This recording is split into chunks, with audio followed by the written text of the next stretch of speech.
In the world of anime, the characters often go through life-changing developments by facing unimaginable trials. But what happens when a character becomes the very thing he swore to destroy? When anime main characters flexed and became overpowered villain.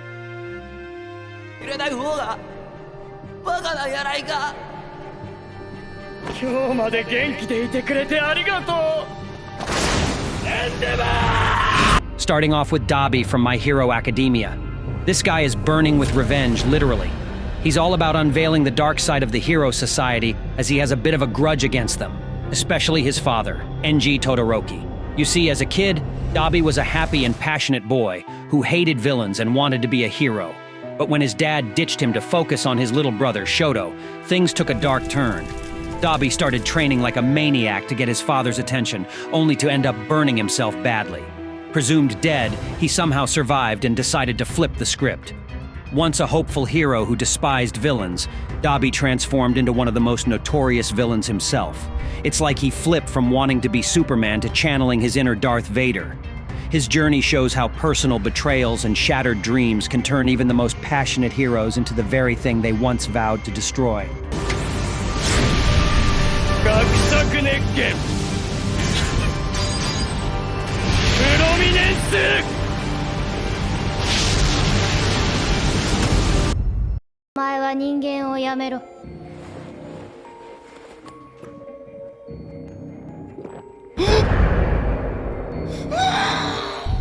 Moving on, we have Mikaela from Owari no Seraph. He started off as an orphan in an oppressive vampire-controlled world alongside his brother and best friend Yuichiro. The two are inseparable buddies who share the dream of escaping the clutches of the vampires and finding freedom. Mika hatches a plan to escape the facility. Unfortunately, Mika's great escape turned into a complete disaster. Instead of strolling into the sunlight and living happily ever after, he ended up witnessing the tragic loss of his orphan friends. As if that wasn't enough, cruel taps also transformed him into a vampire. He didn't just suffer from the trauma of losing his friends, he had to spend the rest of his life being the creature he hated the most. Mika's life became one big, ironic twist, as he had to be trapped inside the identity of a vampire, all while trying to cling to his humanity and protect his best friend, Yu.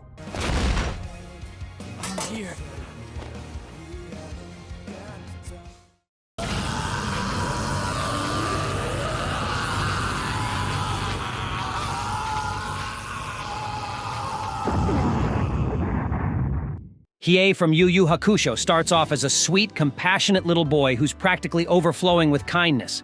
He's basically the ultimate soft boy, especially toward his sister Yukina. But then life decides to hit the fast-forward button on his misery when he realizes that he was born to a human mother and a demon father. He knew he would be looked down upon because of his mixed breed, and that's exactly what happened. Abandoned as a baby, Hiei's survival is nothing short of a miracle.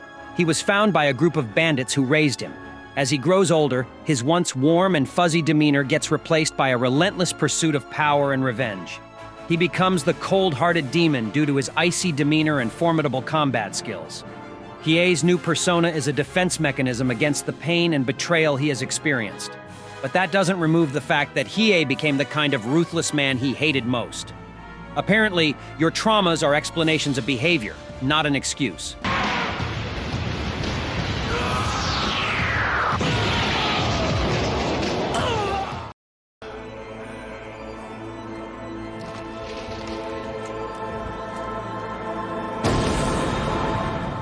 Let's move on to a very complex character from Nagato, aka Pain. You see, Nagato grew up in a war-stricken nation and knew nothing but pain and suffering, the things he hated the most. Constant pain and suffering shaped his worldview, and he believed that true peace could only be achieved through understanding the depth of pain, leading him to a rather unconventional method, causing pain to others.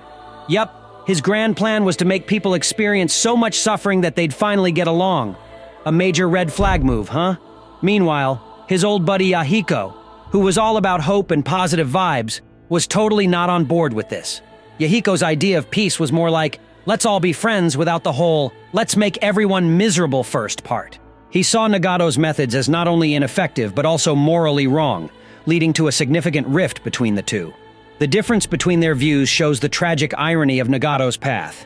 In trying to stop conflict, He ended up causing more of it, becoming exactly what he once hated. 俺が憎いか。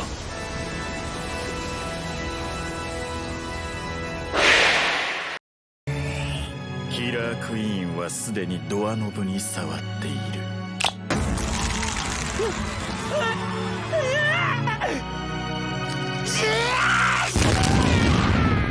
Moving on to a super creepy serial killer who has a thing for hands. Yes, I'm talking about Kira Yoshikage from JoJo's Bizarre Adventure, who has an unhealthy obsession with staying away from the limelight. You see, Kira's ultimate goal is to live a quiet life where he can enjoy his interesting hobbies without any pesky interventions. You know, hobbies like collecting hands. この週末は楽しく過ごそうじゃないか。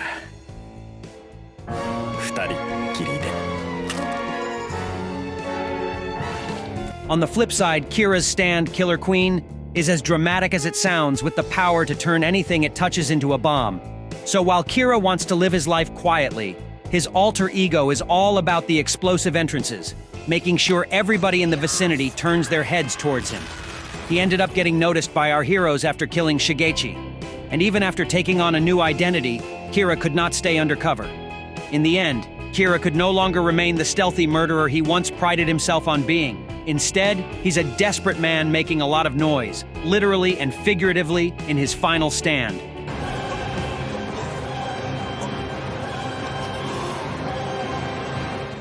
ヒーローを敵に回すとどうなるか。ああ、期待してるぜ。化け物級のヒーローと戦えるのをよ。Here comes the rough-looking Bokuto. You see, Garou is a very interesting villain. Or should we say he's a very interesting anti-hero in the universe of One Punch Man. As a child, Garou was bullied and ostracized for siding with monsters during make-believe games, thinking they were just misunderstood. While other kids idolized heroes, Garou saw monsters as underdogs, always beaten down by strong and celebrated heroes. He felt a sense of kinship with the creatures everyone else despised because he could pretty much relate to them. He wanted to get stronger because he was just sick of being bullied every single day. Fast forward a few years, and Garou decides to flip the script by becoming the hero hunter. He targets heroes to prove that even the good guys can take a fall. His story is a twisted reminder that sometimes our attempts to fight against injustice can turn us into the very thing we set out to destroy.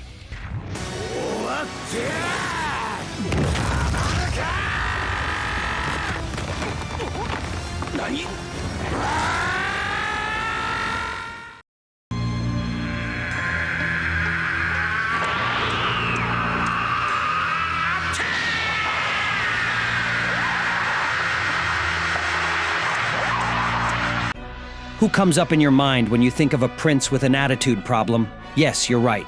It's Vegeta. Vegeta starts off as a ruthless villain who sees humans as nothing but mere insects. He intended to wipe out the entirety of humanity before destroying Earth during his fight with Goku. He despised weakness with all his heart and didn't want to be associated with any human. But fate has a funny way of intervening in people's lives. After the intense battles on Namek, Vegeta crashes at Capsule Corp, Bulma's family home. While breaking gravity rooms left and right, he keeps bumping into Bulma. Her fiery, no-nonsense attitude catches his attention. Who is this woman? And why isn't she scared of me? He wonders, as she yells at him for blowing up her stuff. And that's how my friend Vegeta ended up becoming the thing he hated the most. Human. 未来にどんな戦いが悟空たちを待ち受けているのだろうか。Go. Eat. I am a ghoul. Now let's talk about that one guy who turned way hotter all thanks to his trauma. Kaneki from Tokyo Ghoul has the most dramatic and magical transformation in the history of anime. He starts off as a shy and bookish guy who has trouble talking to people, especially women. But things take a dark turn when he ends up getting attacked by a beautiful ghoul woman named Rise. After a life-threatening encounter, Kaneki undergoes an emergency surgery that inadvertently turns him into a half-ghoul. His full ghoul transformation happened when another ghoul named Jason bullied him in the most twisted manner possible. After Kaneki transformed into a full-fledged ghoul, he ended up using the similar horrifying bullying ways that were used on him. It was a nightmare that turned him from a frightened young man into something much darker. Kaneki's story shows how our biggest fears can end up becoming part of who we are in ways we never expected. Not too bad. But I can do better.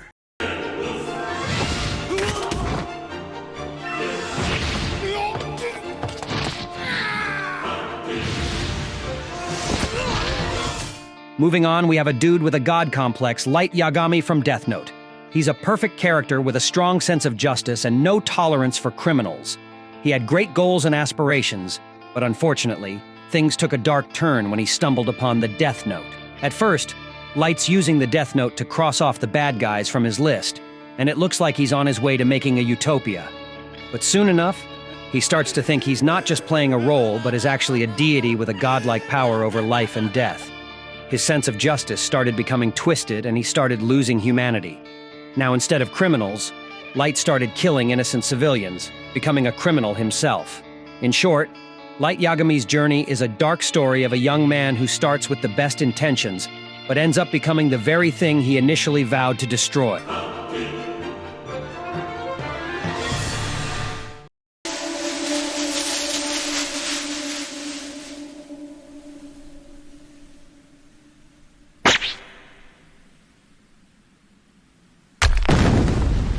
Up next, we have everyone's favorite green-haired swordsman, Roronoa Zoro. This guy started off as a bounty hunter, hunting down pirates for money. Because of that, he obviously had no hopes and dreams of becoming a great pirate himself. When he first met Luffy, he was tied up, starved, and ready to take on anyone who got in his way. He was in a pretty sticky situation, and our boy Luffy was the one who took him out of it. After witnessing Luffy's unshakable determination and passion, Zoro is convinced to join him on his crazy journey to find the hidden treasure, One Piece. Now, instead of hunting pirates, Zoro sails with them, sharing their hopes and dreams and becoming one with them. Roronoa Zoro didn't really hate pirates. He just had a different path in mind. But life on the Grand Line has a funny way of turning things around. Now, instead of just dreaming about being the best swordsman, he's living the pirate life with a crew that's as determined and crazy as he is.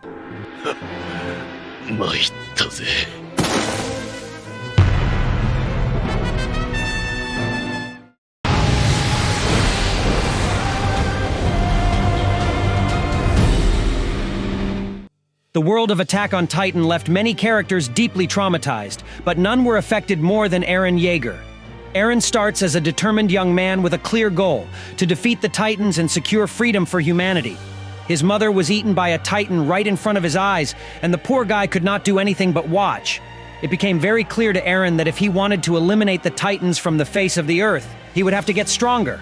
He despises Titans for their brutal attacks and sees them as the ultimate enemy.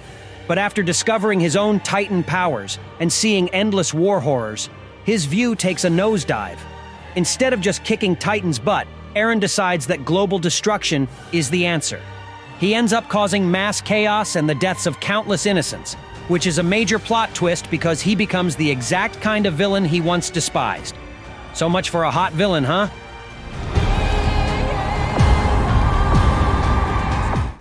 Outro. That's a wrap for today.